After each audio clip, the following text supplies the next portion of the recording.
Good morning, students. Class 12th, chapter number 5, Continuity and Differentiability, lecture number 10, Homework, and lecture 11. In lecture 10, Homework, I'm going to discuss about some of the homework questions. So I will discuss question number 8 and 9.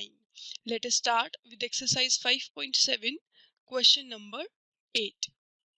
In question number 8, the function given is tan inverse of x. We have to find the second order derivative for this function. So first of all, we'll differentiate it with respect to x. Differentiation of tan inverse x, I hope you people might have learned the formulas now and is easy to do. It is 1 upon 1 plus x square, can also be written as 1 plus x square whole power as minus 1. So this is what the value for dy by dx. Now to find out the second order derivative, we will differentiate the first order derivative value again. So we will write dy by dx of dy by dx equals d by dx of 1 plus x square whole power as minus 1. This will be d square y by dx square equals 1 plus x square to the power minus 1. Minus 1 will come in front. 1 plus x square minus 1 minus 1, right? We know the formula. D by dx of x to the power n is n into x to the power n minus 1.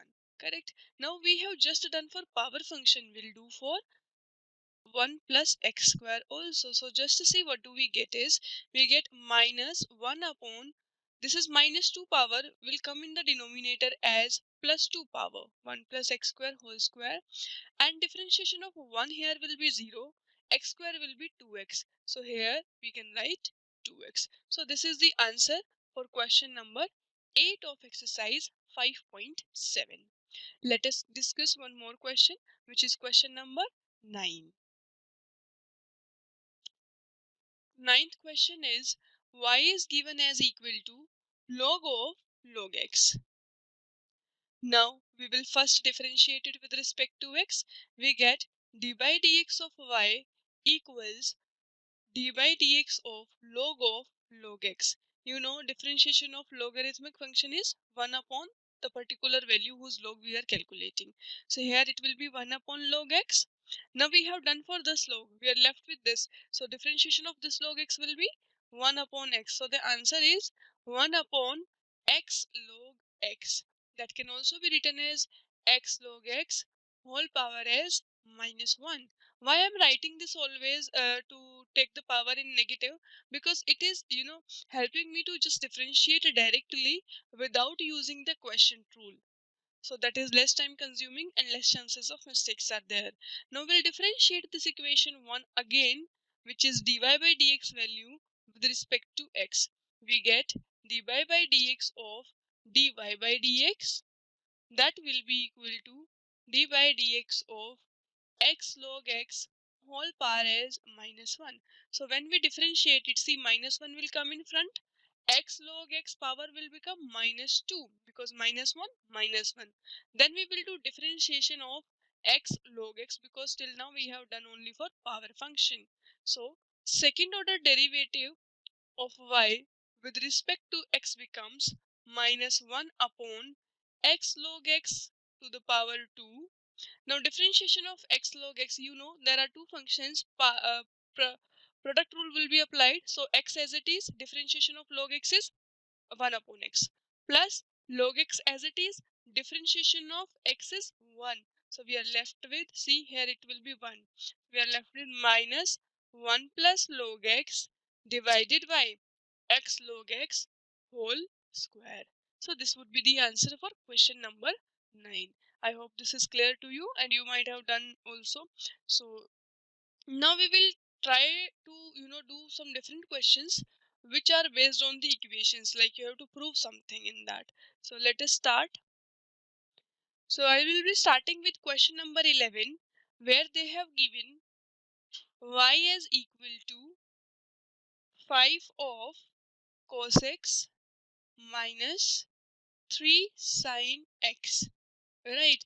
And here we have to prove in question number 11 that second order derivative, that means y double dash plus y, it is equal to 0. This can also be written as d square y upon dx square plus y equals 0. This is what they are asking us to prove if y is equal to this. So our purpose is to calculate the second order derivative. Let us do that.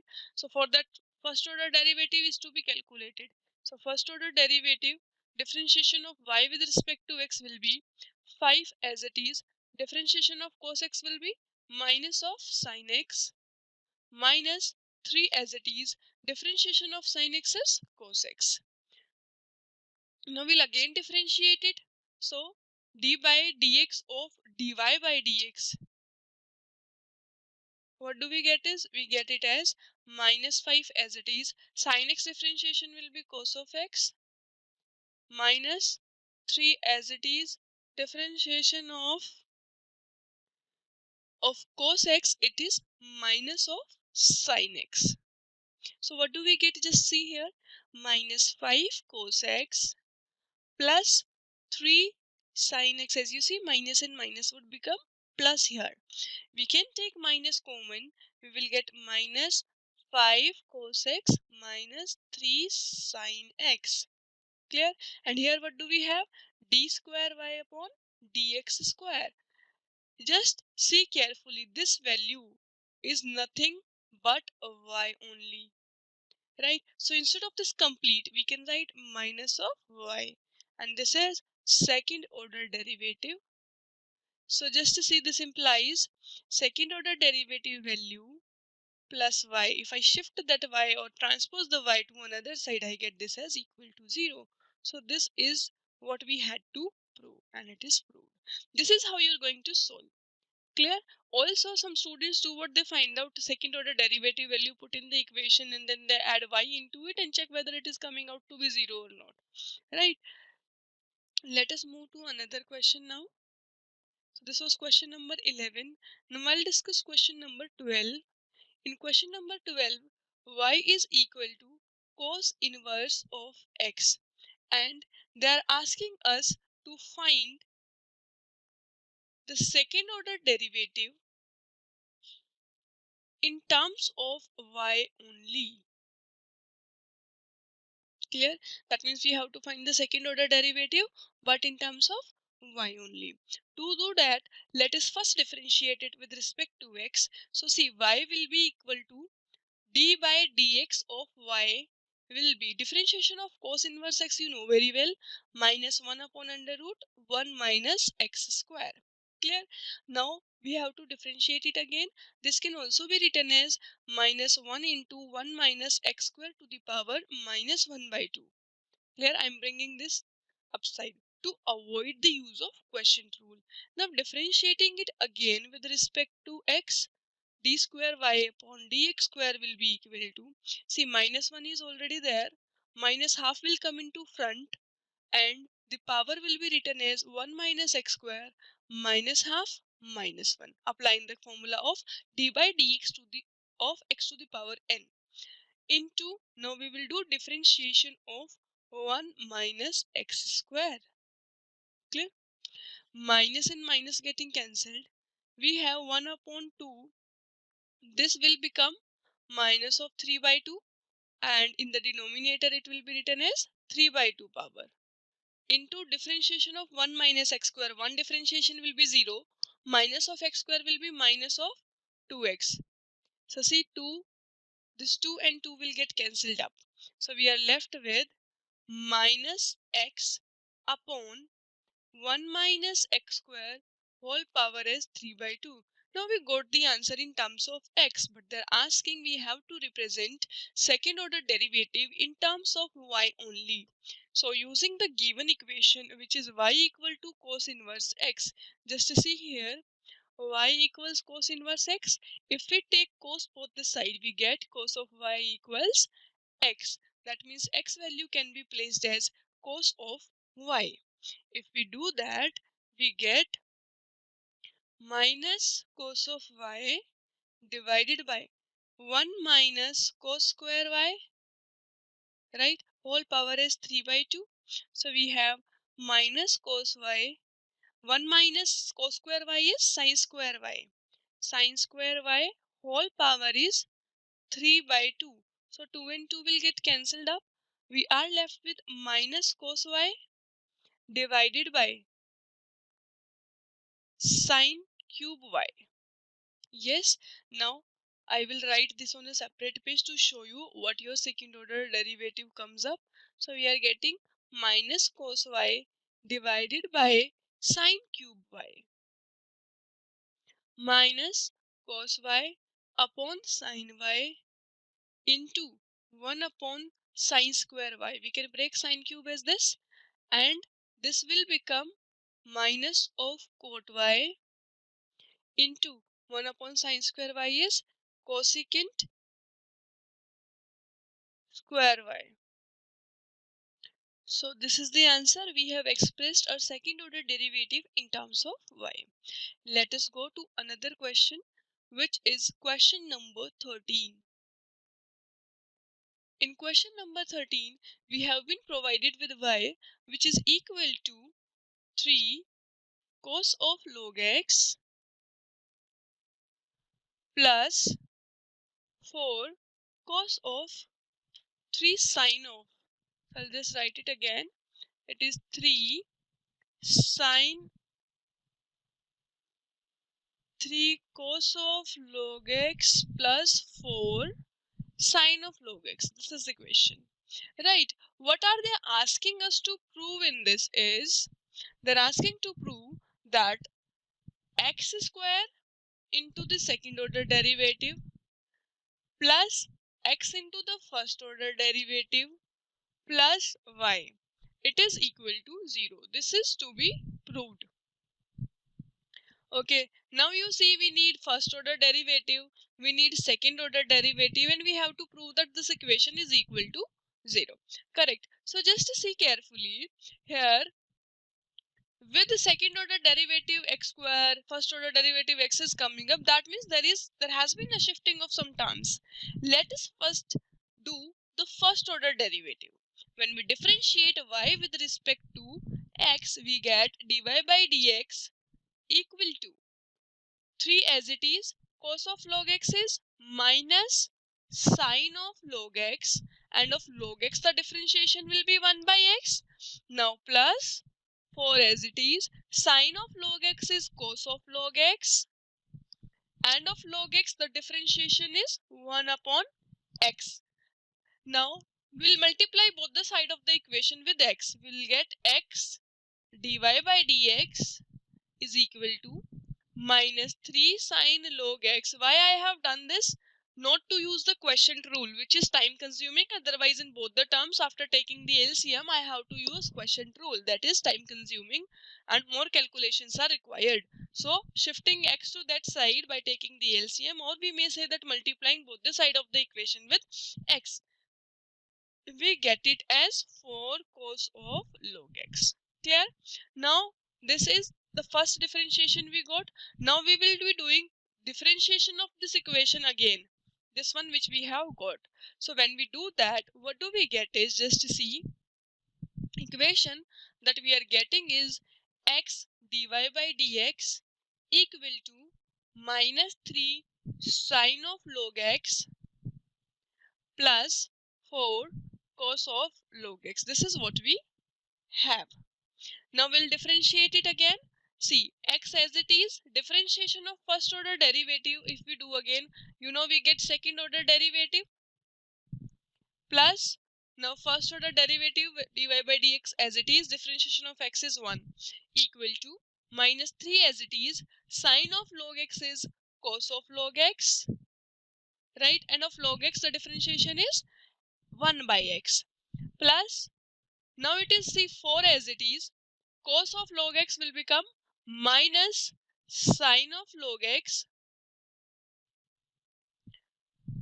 sine of log x, and differentiation of log x is 1 upon x. Now again multiplying both the side of the equation with x, we get x square d square y upon dx square. This term will become this. This will also be getting multiplied with x. We are multiplying all the sides with x Here x will get cancelled. We will be just left with minus 3 cos of log x. See, plus minus is minus 4 sine of log x. Taking now minus common from here, what do we get is, just to see carefully, this will get plus. What is this value equal to? Let me tell you. See here, we got y as 3 cos of log x plus 4 sine of log x, and at last also we are getting the same thing. So this is actually y itself. So x square into second order derivative value plus x, the first order derivative value. Right? Now we can transpose this y, so we will get x square. Second order derivative can be written as like this, or this only which we have written already, x y dash plus y equals 0. This is what we were supposed to prove. You can see in the proving part I wrote, this is what we have to prove, and we have proved it. Clear? So this is how you are going to obtain the equations if they ask you to solve such kind of questions. The last question to be solved for today is question number 16. In question number 16, we have been given with e to the power y into x plus 1 equals 1. Clear? Now I will not shift any term to another side. The reason is I don't want to use quotient rule. Product rule is easier to use, right? So e to the power y as it is. Differentiation of x is 1 and of 1 is 0. So it is 1 plus 0, which is 1 only. Plus x plus 1 as it is. Differentiation of e to the power y is e to the power y, and of y it will be dy by dx, as we are differentiating with respect to x. Differentiation of 1 will be 0. Now e to the power y plus x plus 1 e to the power y dy by dx equals 0. Clear? Now let me write what you need to show in this question. They gave this function and they're asking you to prove that if you square dy by dx, you find out dy by dx, and when you square it, it is actually equal to the second order derivative value of the same function. Right? So first of all, we will find out dy by dx. That's what we are doing here. So what will be dy by dx? Minus e to the power y divided by x plus 1 e to the power y. So just to see, they will get cancelled. We are getting minus 1 upon x plus 1. And if I square my dy by dx, square it, what do we get? 1 upon x plus 1 whole square. So this is, let us name it as equation 1. Now we have to find the second order derivative and prove that they both are equal. Just see, dy by dx is what? Minus 1 upon x plus 1. So let us solve the second derivative here itself. Dy by dx is minus 1. This can be written as x plus 1 to the power minus 1. So when we solve it, minus 1 into minus 1, x plus 1 to the power minus 2, and differentiation of x plus 1 will be 1 itself. So we get 1 upon x plus 1 whole square. This is second equation.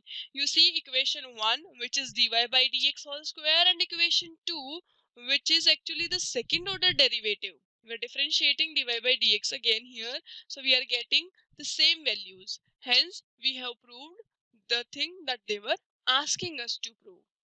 Clear? So this is how you are going to solve the questions of these, and in homework you are going to do today the question numbers. I'll just be writing it. You will do from exercise 5.7 question number 14, 15 and 17. These three questions you are going to try in your homework notebooks, as well as your classwork questions are to be, you are going to redo them. Clear? So that's all for today. Thank you.